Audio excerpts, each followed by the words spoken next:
let's transition to that great interaction that Daniel Datse is having with former President John Kufuor, and he marked his 80th birthday yesterday.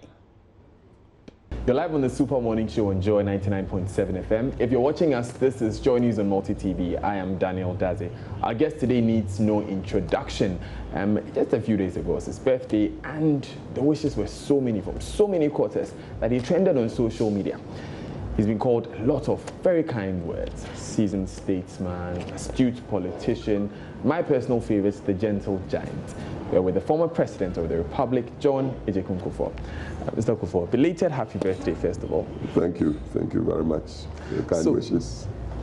So how was the party? We saw all the pictures. I loved your hat. It was very jaunty, if I can say that. So how was the party? You know, I was happy because around me I felt people were enjoying themselves. So many people came in and went, and I was in particular very touched by the visit from the president. Really, it wasn't in the works. I wasn't expecting him, but he dropped in, sat with me for quite some time. Then even came in to visit with my wife, who had retired. So it was the high point. I enjoyed. It's interesting because one of the most popular pictures from that day is the two of you laughing so hard. Yes, you and the president. And the president. I kept asking myself, what were you talking about? I don't know if you remember. But you've forgotten the president was also a member of my government then. So meaning we have been related for a very long time. Yeah. We've known each other for, I believe, over 50 years. Wow. So, wow. Yes. Yeah, that's longer than I've been alive. But so that's the thing. So, what does a man like you think about when he's 80? How's 80 like? Now I'm beginning to think of how 80 should be like, because, but for the fact that because of an operation I had, I'm not able to walk the way I would want to walk. I really, in terms of feelings, inner feelings, I can't tell the difference really between 80 and say when I was 60, 70. To me, it's very normal. But now, especially after yesterday and the attentions I've received from all over, I'm beginning to think, so this is how it's like. Everybody's beginning to look up to you like a grand old uncle. And so we've just started. It's a new life to me, beginning from now. You've already shouldered so much responsibility in your life, but do you feel a bit more responsible now looking at the way people are looking at you? As for responsibility, I've felt responsibility from way back. But now, I believe as I described myself earlier, I'm grand old uncle. Grand old uncles like consultants. They retire to give advice and occasional caution, and also reminisce, remember, recollect things.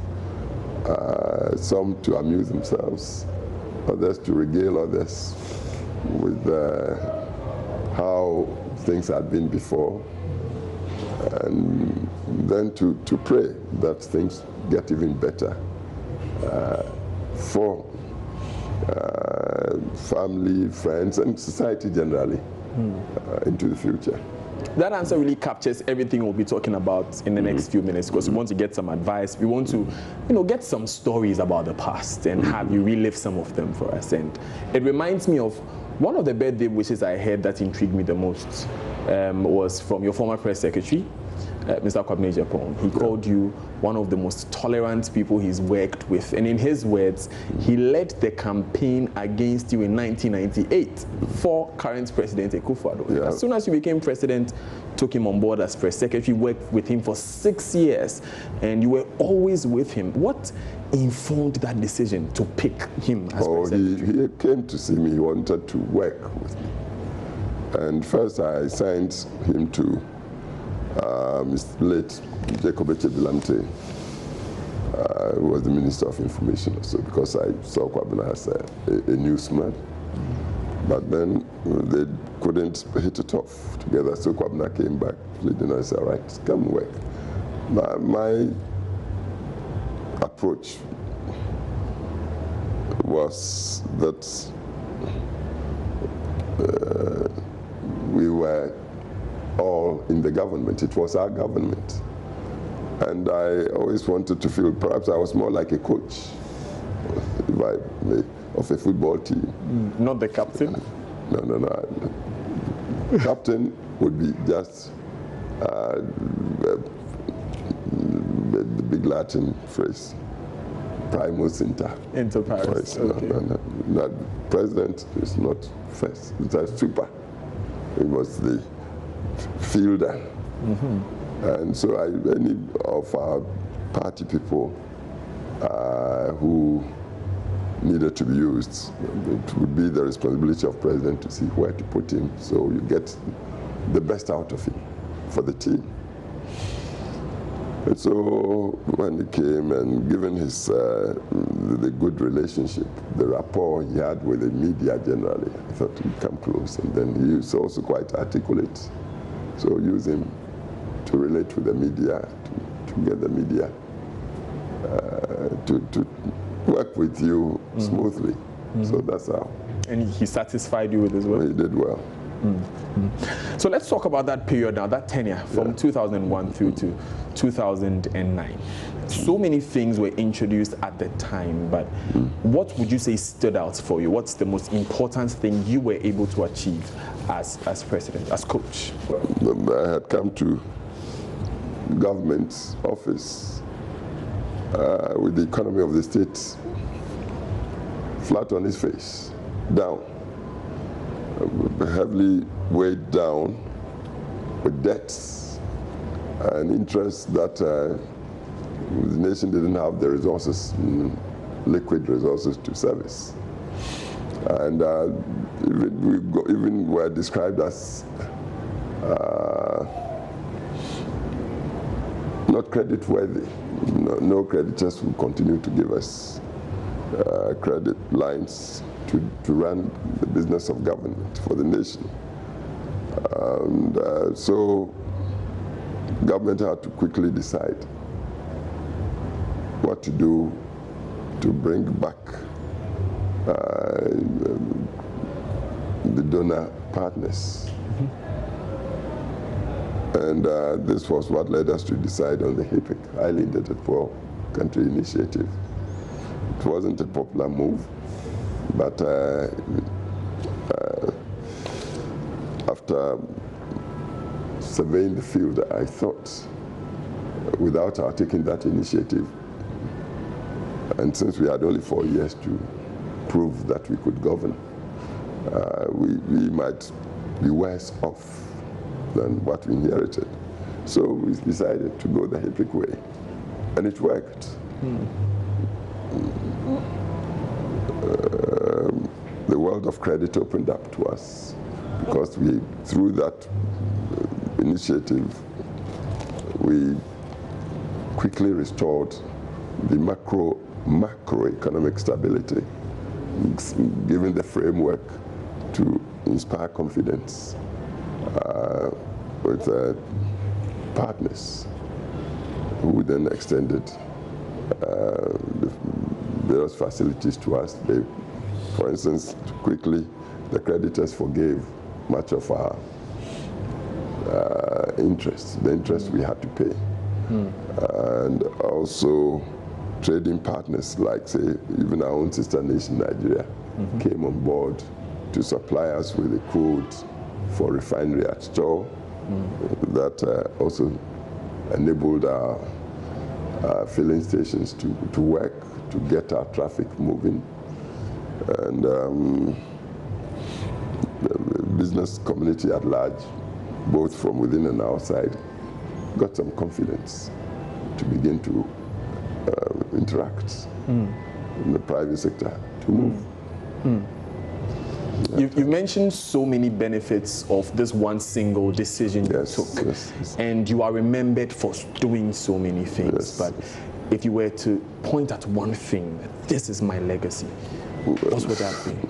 The legacy, I wouldn't point at just one thing. The thing was to get the economy moving, and not only that, to do these necessary social interventions that would inspire the community at large, that something good was happening and that everybody should come along and support the government to do the socio-economic movement. For instance, if you look at the health sector, time we came into office, the policy we inherited was cynically described as cash and carry. That is, if you are not well, you go to hospital and don't have money. Even if you are lucky to get a doctor that would examine you and prescribe, it will be just a sheet of paper given to you, signed by him. Go and find the medicine. If you can't buy it, you go and die. The cash and carry. And we said no, that shouldn't be the thing for the people. So we really worked to introduce the National Health Insurance Scheme. We sent teams all over, some to East Africa and outside Africa, to see how the countries that were practicing the insurance scheme for the people would do it. And again, we managed to come up with a system that worked with a premium that was affordable. Yeah. We paid something like the equivalent of $7 a year for the man, wife, and children under 18. And so quickly, within a year or so, over 56% of Ghanaians prescribed. And everybody started talking national health insurance. Then along the way, we also added the free maternity care for our women folk in pregnancy. 2 years. So in doing these, what were some of the challenges that you faced? It couldn't have been easy. Adopting that HIPIC initiative was a serious challenge, because not even the cabinet could agree that we should go that way, because they thought, generally people thought it was demeaning. And then we weren't even sure that when we took the decision, the creditors would come on board and give us the respite with which, the elbow room with which to do the things that would get the government work moving. So it was that was one of the main things, the opposition that you faced, even from within. Yes. So I'll use the NHIS as an example. A lot of people look at the management of that and the nation in general and say, Kufuor was one of our best presidents. And they would often compare you to people who came after you and say that the performance has not been that good after that. Would you agree?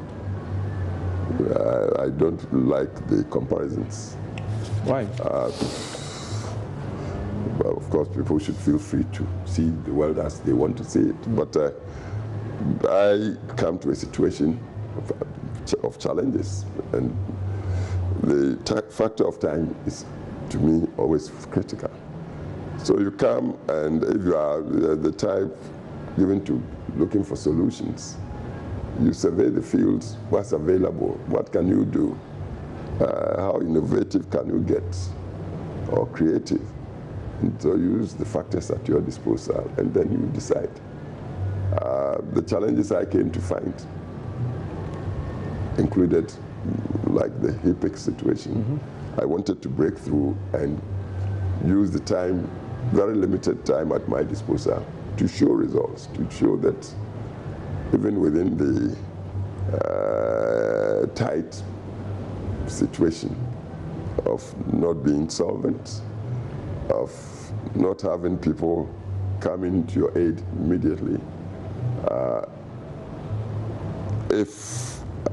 Like I was challenged by some international person whose country was perceived as Ghana's development partner.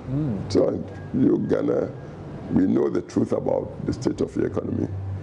If you tell the truth about yourself, then you would feel free to come and work with you. And what was the truth I was challenged to tell? The truth was that the economy was down. The currency, for instance, by 2001 had plummeted against the dollar, which is the trading currency we use, 10,000 cedis to $1 US. And the depreciation was continuing because we weren't earning the hard currency with which to stop the slide. Agric was not performing. Cocoa, for instance, farmers had started cutting off cocoa, which had been the lifeblood of the economy for the previous 80 years or longer, to plant citrus because the farmers felt cheated. They were the most taxed citizens of our land. Of the international price for cocoa, I believe the farmer was given something like 30 to 40%. The state took 60. The rest of it. Once the farmer had acquired his own land and engaged his own laborers and had virtually performed without much support from. So why should the farmer pay as much as 60% of the amount that should be his? So you believe you were facing a different set of challenges yes. than any other administration? Well, the situation I met is what I'm addressing. Of course. And so when I looked at the whole thing, quickly said, let's go HIPC, and then followed it up with changing the ratio of sharing of the cocoa price, international price, between the state and the farmer. And we gave the farmer, I think, the bigger share, about 60%, with the state taking the smaller. And it worked. Within 3 years, the volume of produce, which was about 340 or so thousand tons, 2001, jumped to over 700,000 tons by 2004. The highest volume of cocoa produced in Ghana. And it was because of the inducement we gave the farmer. High price. We also sprayed all the farms free against with pesticides for the farmer, and also subsidized fertilizers for the farmer. So it worked. And also when we took the HIPC, debt forgiveness, the first year loan gave us, freed us from having to find something like $250 million just to service the debts we owed. You know, the solutions. You know, me, I'm a solutions-oriented person. Yeah. So it worked. So what's your assessment there of the current administration? I believe they have a plate full of challenges which they're trying to tackle radically. But given the time limits to them, it's not easy. But they are, I believe they've taken some very far-reaching steps which should be appreciated. What with the free SHS is radical and positive. And I see that they're talking of macroeconomic decisions too. The Ministry of Finance is also doing something. They've tried to work with the IMF and not accessing credits indiscriminately. They've used the bond market, some deftness and some profit. But it's still not easy because there's so much unemployment in the system. The international crude markets, crude oil markets, hasn't played too favorably in the direction of what the government really wants to do. But I still think they've managed. But point is, whereas to the generality of the people, the grassroots, say if you go to our markets, the market woman would assess the situation by the day. I go to sell today, people are not buying. That's what decides the market woman. Or the trotro driver who goes to the filling station and then he doesn't see the ex-pump price going down, all his eyes marked up a bit. And but this government, we thought it was coming to reduce. The trotro driver wouldn't look at the international markets of crude. These things are factored in. They wouldn't understand immediately that the government must think not only of now, but medium to long term as well. And that trying to manage macroeconomy would entail discipline. They have some difficult decision to take. But when you put everything together and you factor in the time factor and the impact government must make not only within but also externally, I would say on balance, government is not doing too badly, doing well. Okay. Out of 10, you would score them? Oh, definitely within the time frame. I would say it's over 50%. Over 50%? Over 50%. That's over 50%. That's great. So you mentioned free SHS, and that's one debate that has come up. Should parents be involved in the payment? A lot of people have said it's not sustainable as it is now. It's been sustained as of now. But you see, policies come in rounded. Along the way, without losing the target, you tweak here and tweak there to get it right. I've heard the argument that those who could pay should be made to pay.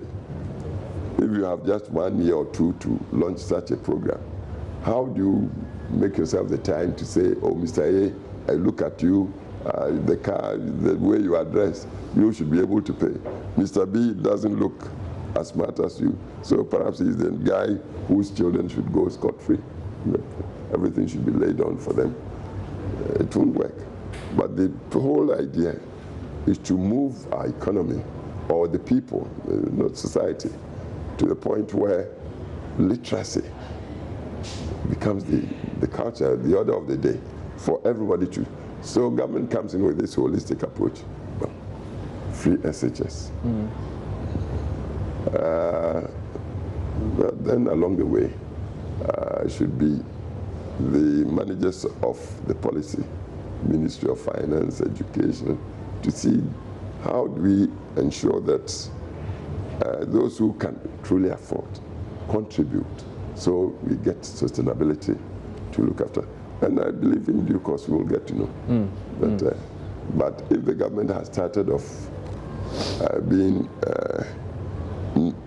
nitpicking, those who can afford to pay, what do you look? The informal sector of the economy is far bigger than the formal. With the formal, it's easy. Civil servants, the people in the corporate world, you can easily target them. How do you assess the people in our markets, the traditional markets, for instance? Well, so let's look at another sector that a lot of Ghanaians assess governments by, the fight against corruption. And I'll ask you simply, do you think from where you sit, we can win this fight against corruption? I'm on record for having said corruption was as old as Adam, and it's true.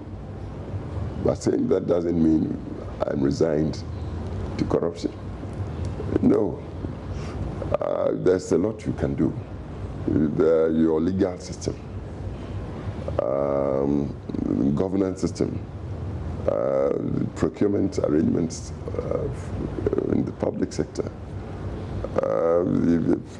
freeing the media, which my government led in, the repeal of the criminal libel law. So the media, through its investigative aspects, would expose wrongdoing and that sort of thing. Before you know, normal, regular people will become careful lest they get disgraced. And so we fight corruption. But I tell you, the truly corrupt person might be a billionaire. You would be corrupt not because of need, but greed. We would have $1 billion, and yet even when he gets your last CD or dollar, he take from you, because his idea is just to keep on amassing. But they tend to be quite marginal. It's not everybody that's like that. Whereas somebody might be out of necessity, poor, hungry, hasn't got a penny, might go and pluck somebody's banana or grab somebody's goat to eat. He's caught and they say, that's corruption. We have to be careful, we differentiate. And then the solution to me really is to grow the economy. I would say create wealth. And as we grow it abundantly with employment, people earning, then the average person is not as corrupt as we make it sound. The average person doing the normal work with regular income would be careful to look after himself, his family, to live decently in affordable housing, using affordable public transport or so. They will live within their means. That's not corruption. But where the economy has slumped, the way it has slumped, and everybody must cut corners to live, then there's corruption everywhere, petty corruption, and then deep corruption. So we are moving, we're trying to move the economy out of the slump it's in. We're trying to create jobs. We're trying to attract investments and create wealth. Give more work to people, so that the normal human being wouldn't go the corrupt way. It would be left with the type that is perhaps naturally greedy. And then the legal system would catch them out easily and deal with them. So governments have been criticized over the years, one government to another, of under-resourcing institutions set up to fight corruption, like SHRAJ, like the special prosecutor, the recent creation, so that they can continue with corrupt practices without sufficient scrutiny. No, you make it sound like it's government's policy, albeit secret, to encourage corruption by resourcing bodies like, as you say, special prosecutor. No. I believe governments mean it when they say they want to fight corruption, because corruption distorts everything. The only thing is the government itself, is it resourced enough to be able to make the outlays it must make? That's where the catch is. You see, government has been dependent on tax, but we hear that of all the many citizens we have, about 30 million now, only about 1.5 million pay tax. And how much tax is government able to raise to cover the government's budget to run the public sector as it should, including the policing and all? Government is not. And this is where I believe we should also welcome the policy of digitization and also the national identification exercise. So we get to know everybody. That's where we close the gap between the formal and informal sectors. And then once we know, all of us, what we are each engaged in doing, then we see that we spread the tax net. And then we wouldn't even have to perhaps overtax any quarter. I talked a short while ago of the cocoa farmer being so heavily overtaxed. So if we know what we are all doing as individual citizens, I tell you, we should be able to bear our burdens and contribute towards resourcing the state to run efficiently both the investigative authorities and the infrastructure and other social services that government must run. But some would say that flowing from the argument of free SHS, it's about a matter of prioritization, so that if we know what the fight against corruption can gain for us, we should prioritize this and resource them as much as we can. No doubt at all about it. But how do we get to know if we are ignorant? That's an euphemism for ignorance, illiteracy. So perhaps the topmost priority should be empowering the people with knowledge, with education. So education, educated people tend to be the type that know their circumstances, and they can then join in as robust factors to tackle corruption. But if you say corruption and the people are ignorant, the one-eyed man within the system would always dribble around and get cheat. Or you don't agree? Oh, well, it's not really from my opinions that people are watching it. No, but we are conversing. Yes, yes. And we are both citizens, so we should seek out. To me, a priority should be education. Let the people know. And we talk transparency, and we talk accountability. It's when you know that you can exact accountability from government. Well, some would also say that, since you asked me, some would also say that if we get enough money back, with over 5 billion Ghana cedis that was disallowed by the Auditor General at the beginning of 2017. If we were able to raise such money as well, couldn't we fund all the education drives that we want to fund and educate as many people as we want? The $5 billion the Auditor General disallowed, did you see it as a stack of money sitting there to be used? Oh, no, of course not. But that's the point. And it took, I'm sure, a smart, knowledgeable, well-informed Auditor General's department to expose where we could make things more efficient. But generally, across the board, educated society is a more rational polity than a largely ignorant society. That's my point of view. So education, to me, without compromise, should be given priority. Finally, on the subject of corruption, some would say that the way political parties are funded really feeds into this grand corruption that you were talking about, so that the political parties are not raising enough money themselves to fund their campaign activities. They may have to rely on contractors, rich men who would want to take their pound of flesh. It's, I would say, a phenomenon of governance. Political parties, if you like, are a necessary evil. Necessary evil in the sense that it's the choice of the people to go democratic. And in current times, you cannot exercise democracy without parties. In ancient times, in Grecian times, every citizen could go to the market square to participate in how the city-state could be governed. Now, how do you govern a country of 30 million people? With all due respect, large measures of illiteracy, unemployment, tribalism, for a lot of factors that militate against sound and efficient governance. How do you do it without parties?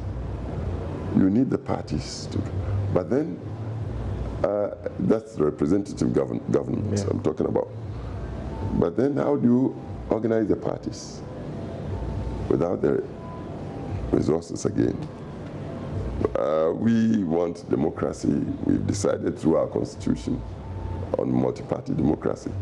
How much is the state contributing to realize these parties that are needed to advocate for the people, needed to research to identify the challenges facing the society that must be tackled through governance to solutions. How do we get the resources for the government and the opposition and the checks and balances system to work? So we extract accountability, we extract transparency, we make the governors, we put them on the spot to know that the people are watching and that they will be exposed without the parties. The state does not contribute.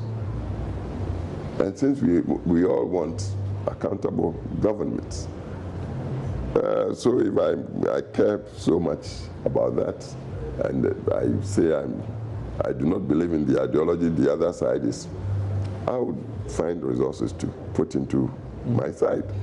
The foot soldiers, as we call them, the others calling into radio stations these days and television stations to argue. How do we maintain them? How do we resource them? The media, the costs of advertising in the media, all these are serious factors. Unfortunately, the state isn't contributing to this. And yet the people say that's the type of government they want. Elsewhere, go to the so-called more developed parts of the world. Go to the United Kingdom. Go to the United States. United Kingdom, there's no pretension about it there. Both the people of the right, they know they must fund a party like the Tories. So the Confederation of British Industries, from long ago, they decide they support that party.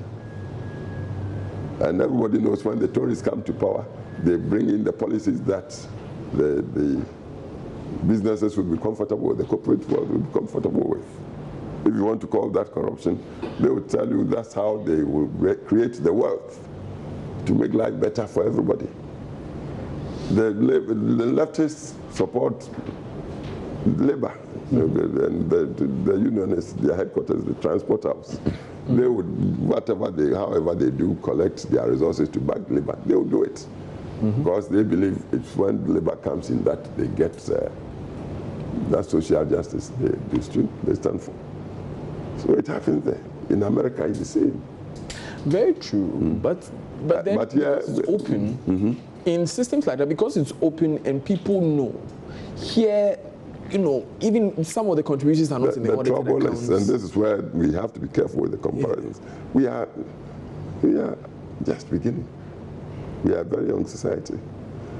And then because of the way we throw words about, people are forced to go underground.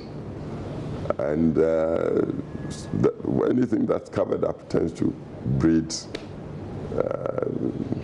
dangers. So what I'm trying to say is that party system, how parties are funded, perhaps we need a more open and honest argument, debate on how to help these parties, which are very necessary agencies to use for education, for organization, to make people take positions on how to govern our society. We are not doing that enough.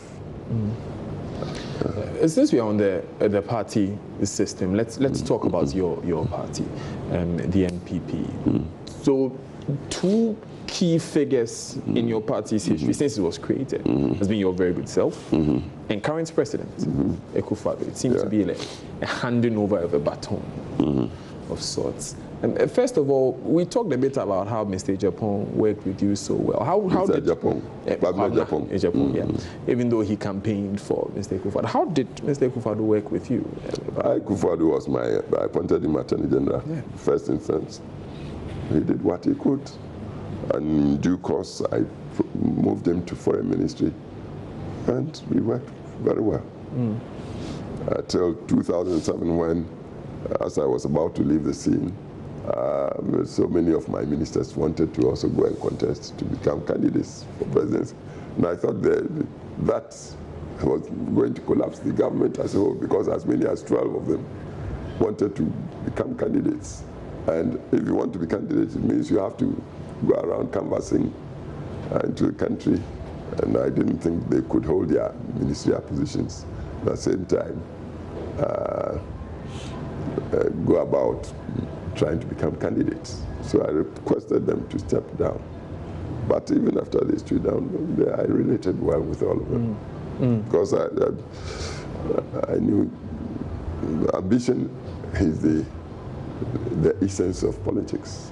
So I understood.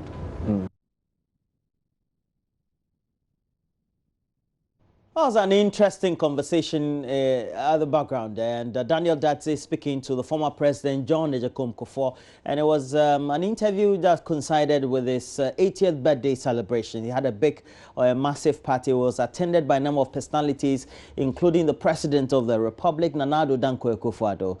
Well, many of the pictures also are being shown, especially on the handles, but also on the pages of the president and the presidency. But in the meantime, though, we have to try to wrap up the show. And we have to bring you the entertainment side of our show, which is AM Showbiz. It's brought to you by Awake Purified Water. And Becky is around here after traveling all the way from Dubai in the Middle East to come to Ghana. So please, stay with us.